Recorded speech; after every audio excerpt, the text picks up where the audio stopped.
tonight, 0800 731 2000. Now, we are joined on the line by the brains behind a new venture that is aiming to revolutionise the high street, essentially by working with landlords to turn vacant shops into digitally enhanced, affordable, sustainable and adaptable spaces for any brand. I mean, that's quite a big feat. It is. And in fact, they have a space on Oxford Street as well. And in response to the Ukraine crisis, Sook is currently offering free space in this Oxford Street store to any brand or business who wishes to open a donation centre or stage a fundraising event or community appeal. If you'd like further details for the business, it is very simple. Go to www.sook.space. And we are joined by the founder, John Hoyle, who prior to creating this was actually a captain in the British Army. John Hoyle, it's a pleasure to have you on the show. Thanks very much for having me. And in fact, it's not just our Oxford Street space, it's any of our London spaces. Amazing. And indeed any around the country. And how many spaces have you managed to, secure in London? We've got 4. We've just opened a brand new one in Hammersmith with the new Inca Centre, which is IKEA's big new shopping centre on Hammersmith High Street. And we've opened another one on South Molton Street, which is just by Bond Street Tube. So we've got 2 on South Molton Street now, 1 on Oxford Street and 1 in Hammersmith. Wow. So we're going to work our way backwards a bit because we want to understand more about the business. But, you know, as I mentioned, you are a captain in the British Army. So I suspect did that play a part in as to why you've decided to offer free spaces, as you said, in any of your stores to any business who wants to open a donation centre? I mean, why was that so important for you to be able to do that?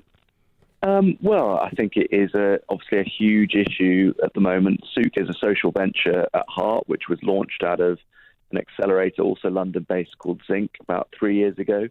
All about solving big social problems using tech. And, we want our spaces to be used for good. And that can be, charitable, it can be commercial. We want to embrace all sorts of different occupiers. It's not just about selling stuff. Mm-hmm. So it felt like a very natural thing to do, to offer it to support what is the most visible crisis going on at the moment. And with something like now, Sunny and I were trying to figure out how to say it. So it is Sook, is that right?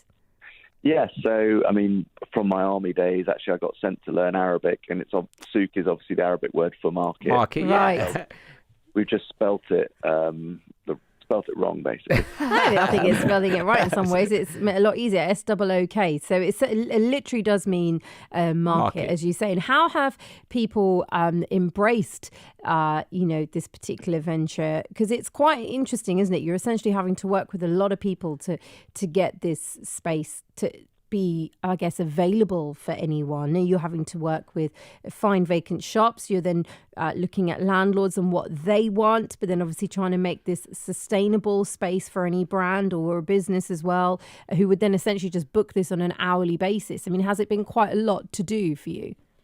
Well, it has. And don't forget, UK retail was closed for the best part of 2 years as well, which has made our journey interesting.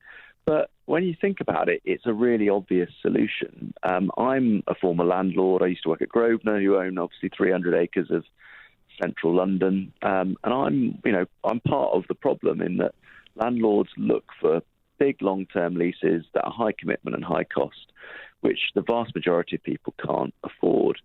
And that's a real shame, because it means landlords have lost sight of their customers, which is all of the hundreds of thousands of different occupiers who either are online or just doing things at price points and levels of commitment that don't fit into the normal model.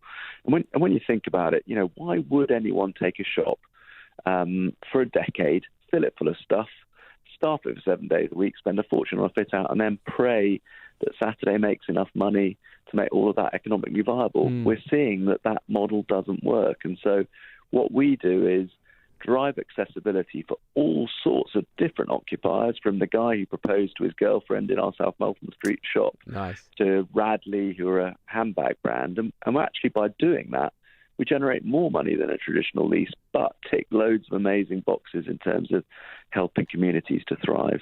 And do you see in this makeup, we can go back to the old high street where you could actually walk down the high street and see a shop which is not part of a big, juggernaut of a franchise, and find little vendors which are quite quirky, and then these shops can pop in and out of these high streets, which we were used to. I know that there's a lot of local vendors no longer can afford the rent, like you've just mentioned, and then they've been priced out of the market. So do you see that, these artisan people coming back to the high street? Well, that's exactly what sits at the heart of our mission, which is to help all of those amazing entrepreneurs and business people that, priced out the market. And when you think about it, it's obvious. If you're an up-and-coming fashion brand, you don't need a shop Monday, Tuesday, Wednesday, because no one's shopping. So focus on the days that work for you and save yourself a fortune. I mean, we've already had some really cool social stories, like a lady who was selling hijabs in our space, and I said to her, I can go to various locations and hijab shops 10 a penny, and she's like, they are, but you'll find I'm the only female that sells hijabs in London. And I felt a bit stupid, to be honest, because I'd sort of dismissed her and her whole idea. And then we had a constant stream of women coming to buy hijabs from a woman because they're sick of having to buy them from men, basically. And it's little opportunities like that a low-cost, low-barrier-to-entry model can facilitate people to try amazing things. We had the first disability fashion brand ever on Oxford Street who did a runway show and became regular occupiers. So we're really, our sights are set very high. It's about transforming the way people engage with the high street, but it's only partially about shopping. We think that a Monday might well be better served for community use. After 6 p.m, when most shops are closed, we're a venue that people can rent for all sorts of activities, from screenings to art. In the morning, we're a gym. So if you think about time rather than space, suddenly the high street can look like a completely different place, and we can get over some of these financial hurdles that have caused the decimation of many communities from a high street perspective across the UK. There's a lot to talk about in terms of what you've just said, so stay with us, John. We'll continue having a chat with John Hoyle. He is the founder of Sook. If you'd like further details, go to the website sook.space. Do you know a brilliant neighbour, an inspirational teacher? I was just inspired by For sure.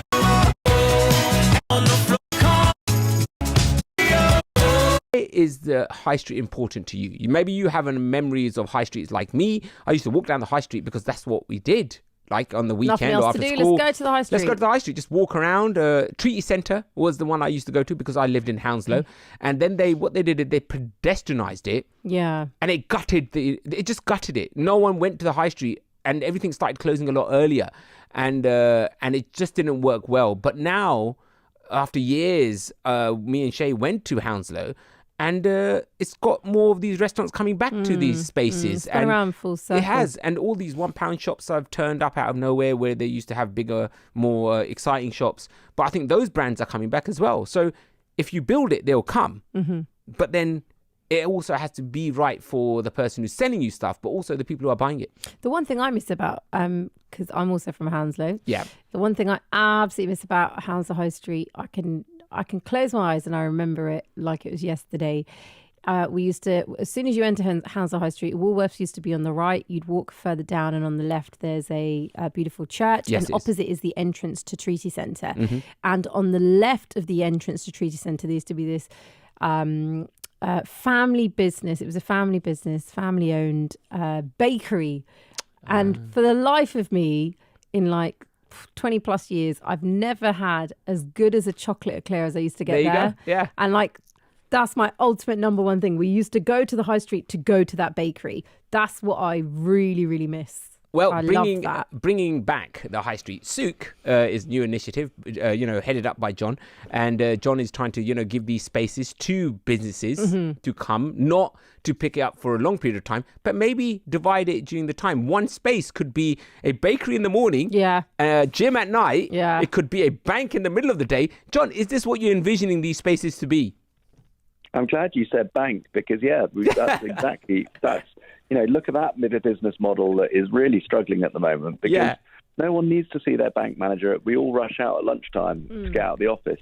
Now, who knows what the world looks like kind of when we really are post-pandemic, but time is clearly makes a lot of sense. We don't need shops to be distribution channels for stuff because they can all get sent to our homes. And we all know that wherever you are in the UK, a Monday and a Saturday are completely different places. So we figured that our model can match the right audiences and their needs to the right brands.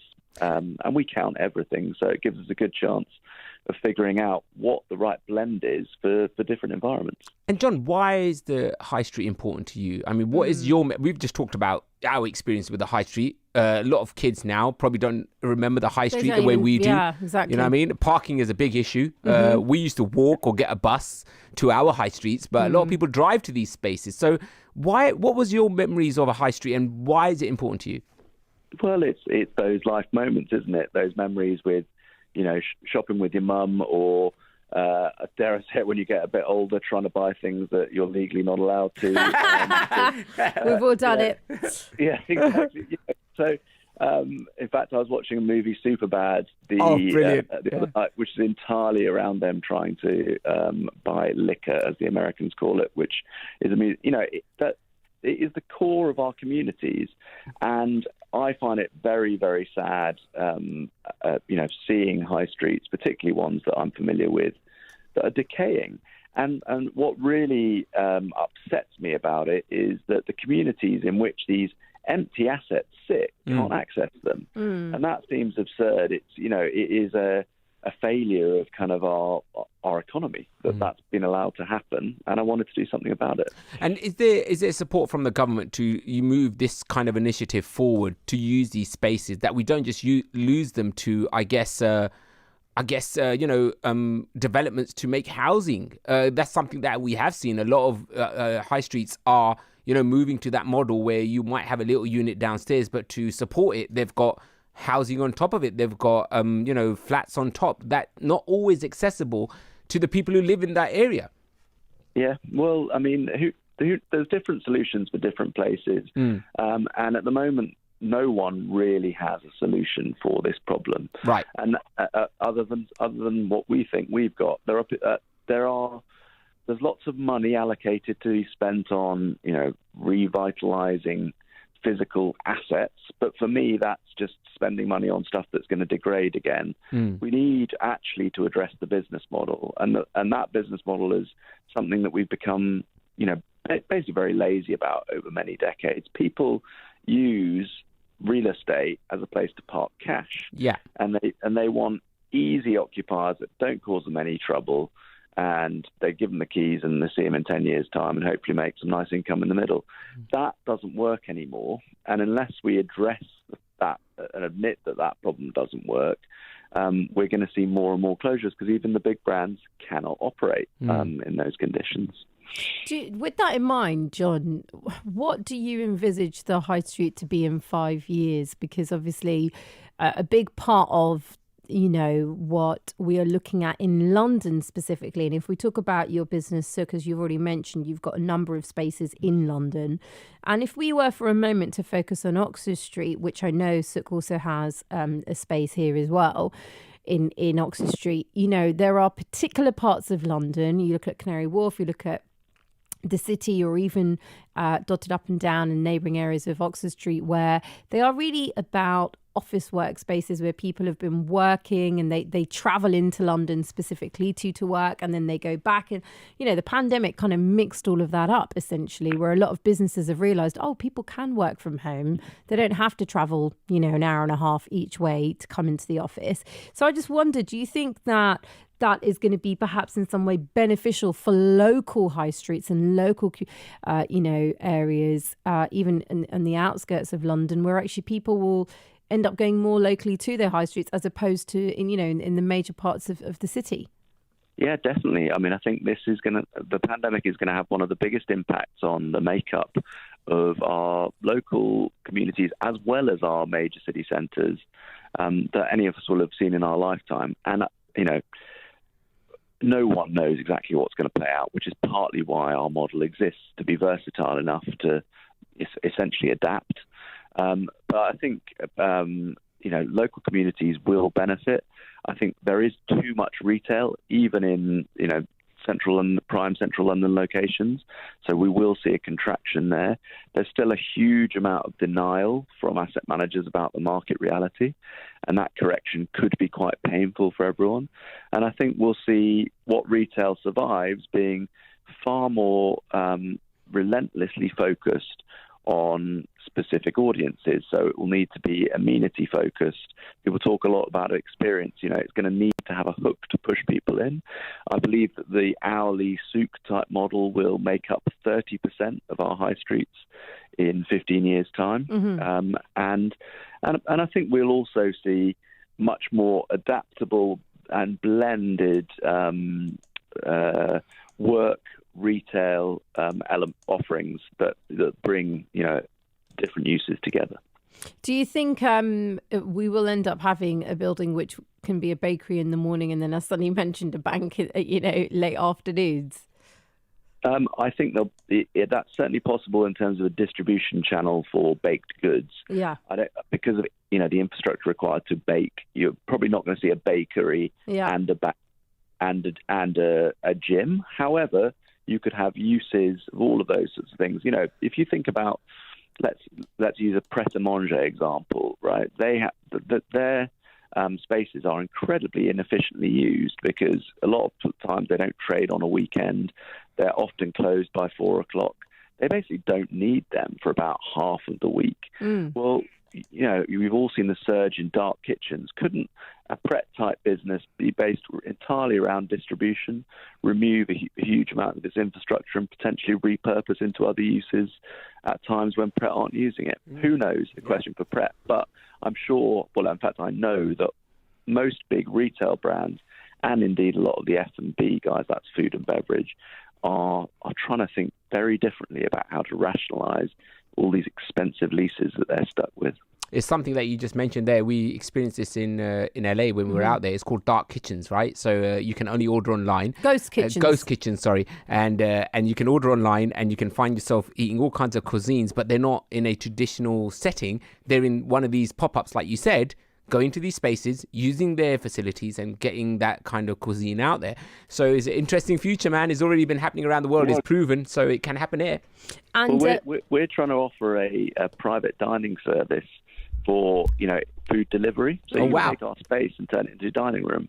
And you think about the versatility that offers. I mean, some people love the restaurant experience, but what if you could go and pick the exact surroundings, curate it digitally. Let's say you're having a birthday party and you want to have, turn it into a personalized space and then eat exactly what food you want to eat. I mean, why can't all of our high streets have that sort of experience on them? That is brilliant. Very valid Keeps the mess point. Out of your house, I guess. Exactly. Keeping all the mess out of the house. Exactly. That's what we want. Just before we let you go, John, as you mentioned, all of your spaces in London and across the country, you're offering up free space to any brand or business with regards to the Ukraine crisis. Just give us a little bit more details if anyone's tuning in and thinking, I'd actually like to know more about that specifically. Well, yeah, doesn't have to be a brand or a business. If anyone wants to raise money for the poor people of Ukraine, and to be honest, if it's Yemen or many of the other conflict zones that we kind of pay lip service to around the UK, I don't mind. We want to support acts that are supporting people like that, and we will offer our spaces for free. You just need to get in contact through our website with our team. You can directly message them or get in touch through Instagram or whatever you want. If you're using our spaces for good, we will support you and give it to you for free. That's just fantastic, isn't it? I mean, that's the kind of thing will be music to a lot of people's ears in terms of individuals who have an idea and how they can help support, but obviously don't have the means. And to be able to use a space to do that for fundraising is quite something. It's been a pleasure having you on the show tonight, John. You'll have to join us again. We'd love to find out and follow the journey of Sook and see what happens next. Yeah. Who knows? We might do a live late night broadcast from one of your properties. How cool would that be? I was going to say, I'd love you to Come and do a show in Sook anytime. Oh, that's brilliant. We right, might we're take going you to up get on the that. team Get to the talk team to to talk to you. you, man. Our people will talk to your people. We'll make something happen here for sure. Real pleasure having you on the show, John. Thanks for joining us tonight. Thanks. Bye-bye. John Hoyle there. He's the founder of Sook. If you would like further details, SOOK.space, all the W's.SOOK.space, Sook.